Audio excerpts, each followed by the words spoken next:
Shendkar sir यांना विनंती करतो की त्यांनी आपलं मनोगत व्यक्त करावं. नमस्ते सर्वांना.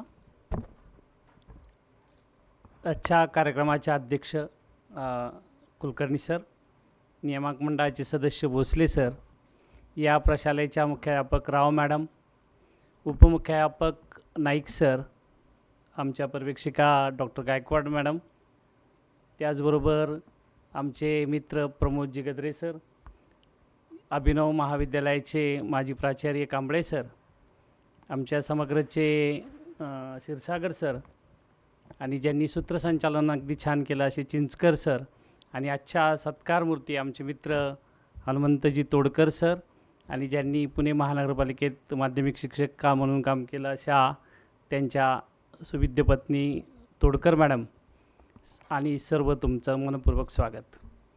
खरं तर आजच्या या कार्यक्रमाचं वैशिष्ट्य आहे की मी डायरेक्ट प्राचार्य म्हणून नाही आलो, तर सरांचा मित्र म्हणून आलो. की आमची सुरुवात वगैरे हायस्कूलमध्ये झाली होती. गद्रे सर होते त्यावेळेस, आम्ही दोघं नुकतंच लागलो होतो त्यावेळेस, आणि 2 वर्ष आम्ही एकत्रित सकाळ शिफ्टला काम केलं आहे, तोडकर सरांनी मी. त्यामुळं खास मी तोडकर सरांच्या निरोप समारंभासाठी आज उपस्थित राहिलो. खरं तर आपण सगळ्यांची मनोगत ऐकली. त्याच्यामध्ये त्यांचे माजी विद्यार्थी पूर्वेश असतील किंवा सोमेश असेल, या सगळ्यांच्याबरोबर अगदी NCC ऑफिसर आंगोळे सरांच्यापासून सगळी मनोगत ऐकली असतील. तर तुमच्या लक्षात आलं असेल की हे सगळ्या शाळा ज्या आहेत आपल्या महाराष्ट्र एज्युकेशन सोसायटीच्या शाळा असतील, डेक्कन एज्युकेशन सोसायटीच्या शाळा असतील, किंवा पुण्यातल्या ज्या प्राचीन सगळ्या नामांकित शाळा आहेत, ते खरंच विद्यार्थी घडवत आहेत.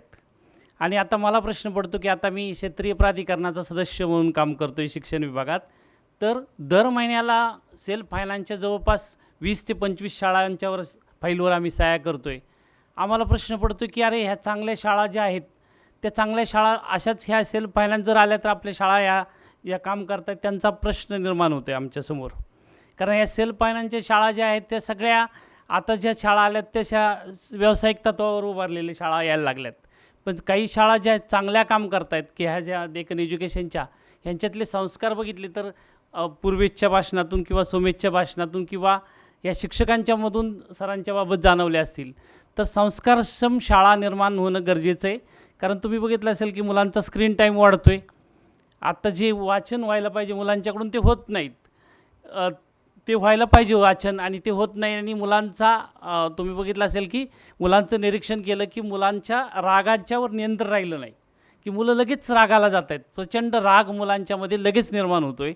अगदी सिग्नलपासून तुम्ही बघितलं असेल तर सिग्नलवर थोडंसं जरी थांबण्याची तयारीसुद्धा आता मुलांची राहिली नाही.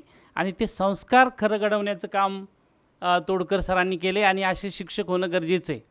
आम्ही आता बघतो आहे की मी आता पूर्ण जिल्ह्याचं शैक्षणिक नेतृत्व करतो आहे, तर हळूहळू चित्रकला शिक्षक, शारीरिक शिक्षकाचे शिक्षक आणि संस्कृतचे शिक्षक हळूहळू कमी होत चाललेत.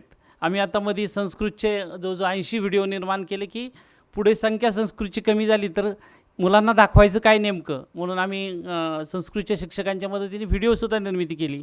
तसंच चित्रकला शिक्षक आणि शारीरिक शिक्षकांची खूप मोठी गरज आपल्याला भासणार आहेत. कारण खरं मुलांच्यावर संस्कार करणारे हे 2 शिक्षक आहेत, आणि मुलांच्याकडं त्या मुलांचं लक्ष मोबाईलपासून डायव्हर्ट करण्यासाठी ह्या 2 कलागुणांची फार आवश्यकता आहे. आणि ते शिक्षक आपल्याला आता जे आहेत आपल्या जिल्ह्यात त्यांच्या मदतीने आपल्याला काम करावं लागेल. खरं तर पूर्वी असं असायचं, तुम्ही सगळे, मी पण शिक्षक BSc B.Ed म्हणून 12 वर्ष काम केलं, तर गणिताचे शिक्षक आम्हाला म्हणायचे की चित्रकला शिक्षक किंवा PTचा शिक्षक असेल त्याला म्हणायचे की आठवड्यातून त्यांचा असेल तर माझा अभ्यासक्रम राहिला आहे, ते तुमचे तास मला मिळतील का. अशी पद्धत आली पाहिजे की चित्रकला शिक्षकांनी गणिताचा तास मागितला पाहिजे, अशी स्थिती निर्माण झाली पाहिजे. तर आपल्याला ते चांगलं होईल. कारण मुलांच्यामध्ये संस्कार करणं फार गरजेचं आहे. तोडकर सरांच्या बाबतीत सांगायचं म्हटलं तर खूप छान रीतीने ते काम करतायत. आता मी इथून पुढे माझी आता 3 वर्ष पुणे डाएटला प्राचार्य म्हणून असतील तर तोडकर सरांची आम्हाला मदतच होईल. मध्यंतरीच्या काळात सगळ्या कला शिक्षकांनी मिळून डाएटचा परिसर अतिशय सुंदरपणे त्यांनी भिंती सगळ्या रंगवल्या.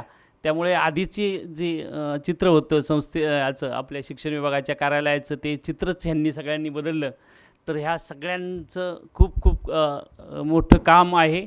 तोडकर सरांचं भावी आयुष्य अगदी आरोग्यमयी जावो, चांगल्या प्रकारे जावं आणि आपल्या सगळ्या शिक्षण विभागाला त्यांची सतत मदत होईल. शालेय शिक्षण विभाग पुणे आणि सगळा आमचा जो पूर्ण शिक्षक आहेत पुणे जिल्ह्यातील, त्यांच्या वतीनं त्यांना मनपूर्वक शुभेच्छा. धन्यवाद.